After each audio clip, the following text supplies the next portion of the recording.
Sealdah station বা Howrah station, Sonarpur স্টেশনে যে সমস্ত ভাঙচুর চলছে, এগুলো আমি মনে করি একটা নির্দিষ্ট তাদেরকে নোটিশ দেওয়া দরকার এবং আইনি পদ্ধতি আদালত থেকে আদেশ নিয়েই তাদেরকে করা দরকার। মানুষের জন্য আইন, আইনের জন্য মানুষ নয়। নির্দিষ্ট নোটিশ দিয়ে আইনি প্রক্রিয়ার মধ্য দিয়ে তাদের উচ্ছেদ বা সরিয়ে দেওয়া দরকার। দুম দাঁড়াক্কা মনে হলো বুলডোজার নিয়ে ভেঙে দিলাম, এটা কখনোই আইনের শাসন হতে পারে না। এটা আসলে শাসকের আইন, শাসকের মাস্তানি। আমার মনে হলো ওটা ইল্লিগাল, আমার মনে হলো ওটা বিরোধী দলের, আমার মনে হলো একটা নির্দিষ্ট সম্প্রদায়ের ওগুলো, একেবারে ঝান্ডা নিয়েই ছুটে চলে গেলাম বুলডোজার নিয়ে ভাঙতে। এটা কখনোই আইনের শাসন হতে পারে না, এটা কখনো সুশাসন হতে পারে না। এটা হচ্ছে এক ধরনের মাস্তানি। বিজেপি সরকার ক্ষমতায় আসার পরে বিভিন্ন জায়গায় বুলডোজার চালানো হচ্ছে। আমাদের শিয়ালদা থেকে শুরু করে হাওড়া এবং তপসিয়া, পার্ক সার্কাসের তপসিয়াতে বুলডোজার দিয়ে উড়িয়ে দেওয়া হচ্ছে, বলা হচ্ছে ইল্লিগাল কনস্ট্রাকশন। যদি সেটা ইল্লিগাল থাকে তাহলে নোটিশ কেন পাঠানো হচ্ছে না? এখন ব্যাপারটা হচ্ছে আইনের শাসন না শাসকের আইন, এটা খুব বড় প্রশ্ন। শাসকের পক্ষ থেকে দাবি করা হচ্ছে এটা আইনের শাসন হবে, এতদিন শাসকের আইন ছিল। কিন্তু আজকের আমি একজন আইনের ছাত্র, আমি প্রায় 3 দশকেরও বেশি সময় এই আইন পেশার সঙ্গে যুক্ত থেকে আমি যেটা পড়েছি এবং জেনেছি, কোথাও কোনো ইল্লিগাল কনস্ট্রাকশন হলে বা কোথাও কোনো ভাঙার প্রয়োজন বোধ করলে সেটা কিন্তু আদালতের নির্দেশ নিতে হবে, আদালত থেকে সেখানে অর্ডার নিতে হবে। আপনি মনে করলেন এটা ইল্লিগাল আর আপনি গিয়ে ভাঙতে শুরু করলেন বুলডোজার দিয়ে, সেটা কখনোই কাম্য নয়। আপনি জেনেছেন ইতিমধ্যে তপসিয়াতে গিয়ে ভাঙতে গেছিলো, সেখানে হাইকোর্টে স্টে দিয়েছে যে না এইভাবে ভাঙা যায় না।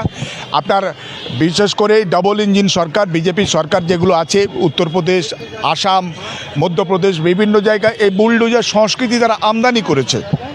এবং দেখা যাচ্ছে বিশেষ করে আপনার ভোটের রেজাল্টের পরের দিনই উৎসাহী বিজেপি লোকজন, বিজেপি ক্যাডাররা, তারা সমস্ত এই পদ্মফুল মার্কা ঝান্ডা নিয়ে আজকে নিউ মার্কেট এলাকায় সমস্ত মুসলিমদের দোকান ভাঙা হয়েছে। আপনি দেখবেন যে আমাদের যে নন্দীগ্রামে, সেখানে হিজলি শরীফ, খেজুরির হিজলি শরীফ, সেখানে প্রায় 60-70টা মতো সংখ্যালঘুদের যে দোকানপাট, সেগুলোকে পুড়িয়ে ভস্মীভূত করে দেওয়া হয়েছে। ফলে আর তাছাড়াও শিয়ালদা স্টেশন বা হাওড়া স্টেশন, সোনারপুর স্টেশনে যে সমস্ত ভাঙচুর চলছে, এগুলো আমি মনে করি একটা নির্দিষ্ট তাদেরকে নোটিশ দেওয়া দরকার এবং আইনি পদ্ধতি আদালত থেকে আদেশ নিয়েই তাদেরকে করা দরকার। হঠাৎ করে একটা মানুষের বুলডোজার দিয়ে তার সহায় সম্বল, তার আয় উপার্জনের সমস্ত কিছু ভেঙে চুরমার করে দিলাম, এটা এক ধরনের গুন্ডামি থাকতে পারে, মস্তানি থাকতে পারে, হ্যাঁ, কিন্তু এটা কখনো সুশাসন হতে পারে না। আজকের মানুষের জন্য আইন, আইনের জন্য মানুষ নয়। আজকের মানুষের রুটি রুজি হঠাৎ করে তারা বসে পড়েনি, বছরের পর বছর তারা এইভাবে বসে আছে। যদি সেটা অন্যায় বা ভুল হয়ে থাকে, সেটাও কিন্তু তাদেরকে সময় দিতে হবে এবং চেষ্টা করতে হবে যথাসম্ভব তাদের পুনর্বাসনের ব্যবস্থা করা। কারণ তারা আমাদের এই রাজ্যের নাগরিক, এই দেশের নাগরিক, ফলে তারা যাবে কোথায়? তারা রুটি রুজির জন্য এই পথটা বেছে নিয়েছে। যদি সেটা ভুল হয়ে থাকে, সেটা সঠিক না হয়ে থাকে, ফলে তাদেরকে কিন্তু আপনার নির্দিষ্ট নোটিশ দিয়ে আইনি প্রক্রিয়ার মধ্য দিয়ে তাদের উচ্ছেদ বা সরিয়ে দেওয়া দরকার। দুম দাঁড়াক্কা মনে হলো বুলডোজার নিয়ে ভেঙে দিলাম, এটা কখনোই আইনের শাসন হতে পারে না। এটা আসলে শাসকের আইন, শাসকের মাস্তানি। এবং যারা বুলডোজার দিয়ে বাড়িগুলো ভেঙে দিয়েছে, তারা বলা হচ্ছে যে সমস্ত বাড়ি ইল্লিগাল এবং রীতিমতো সেই সমস্ত জায়গায় ঝুঁকিপূর্ণ বলেই সেগুলি ভাঙা হচ্ছে। এবং সেই ক্ষেত্রে আইনের দিকে কি কোনো নিয়ম আছে যে ঝুঁকিপূর্ণ? অবশ্যই আইন আছে যে ঝুঁকিপূর্ণ হলে সেটা আদালতেই বলতে হবে যে এই যে প্রপার্টিটা বা এই সম্পত্তিটা এটা ঝুঁকিপূর্ণ বা এটা ইল্লিগাল কনস্ট্রাকশন হয়েছে। ফলে আদালত থেকে আদেশ নিতে হবে এবং আদালতের আদেশ নিয়ে সেটাকে, এবং অবশ্যই আদালত বলবে যে যেখানে মানুষ বসবাস করছে, ব্যবসাপাতি করছে, সব কিছু করছে, ছুটে গিয়ে বুলডোজার লাগিয়ে দাও। তাদেরকে সেগুলো খালি করা, তাদেরকে নির্দিষ্ট সময় দেওয়ার, সেগুলো সরিয়ে দিয়ে তারপরে নির্দিষ্ট নিয়ম মেনে আদালতের যে সুনির্দিষ্ট গাইডলাইন থাকে, সেই গাইডলাইন মেনেই তারপর ভাঙা উচিত। আমার মনে হলো ওটা ইল্লিগাল, আমার মনে হলো ওটা বিরোধী দলের, আমার মনে হলো একটা নির্দিষ্ট সম্প্রদায়ের ওগুলো, আমরা সমস্ত একেবারে নেতা নাগরিক সমস্ত তারা একেবারে ঝান্ডা নিয়েই ছুটে চলে গেলাম বুলডোজার নিয়ে ভাঙতে। এটা কখনোই আইনের শাসন হতে পারে না, এটা কখনো সুশাসন হতে পারে না। এটা হচ্ছে এক ধরনের মাস্তানি, এটা এক ধরনের বলতে গেলে অস্থিরতা এবং অরাজকতা তৈরির চেষ্টা এবং বাংলাদেরকে একেবারে বিপর্যস্ত এবং বিধ্বস্ত করার একটা ষড়যন্ত্র।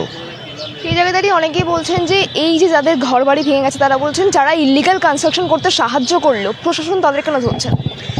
আজকে যদি মনে করা হয় যে গত 15 বছর বিশেষ করে তৃণমূল সরকার ছিল, বাম এই রাজ্যে তারা ক্ষমতায় ছিল, এবং তৃণমূল সরকারের আজকের যে 11 থেকে 2020 সাল পর্যন্ত এই দীর্ঘ সময়টা প্রায় 9-9.5 বছর 10 বছর কিন্তু শুভেন্দু অধিকারী কিন্তু তৃণমূল কংগ্রেসের সঙ্গে ওতপ্রোতভাবে জড়িত ছিল।